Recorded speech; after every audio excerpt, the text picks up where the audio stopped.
Au Soudan, un accord signé par les autorités permet désormais de séparer la religion des institutions étatiques.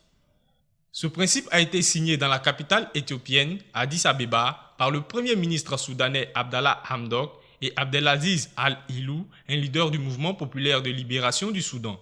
Ce qui met fin à 30 ans de loi islamique dans ce pays où l'islam est la principale religion. Le premier ministre soudanais et Omar El-Béchir, depuis sa cellule, estime que la séparation de la religion de l'État est une mesure nécessaire pour résoudre les conflits du pays. La signature finale de l'accord a été prévue pour le 2 octobre dans la capitale de Soudan du Sud.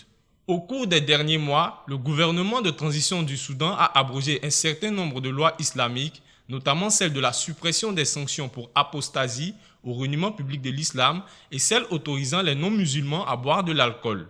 Les autorités ont également interdit l'excision, une forme de mutilation des organes génitaux féminins.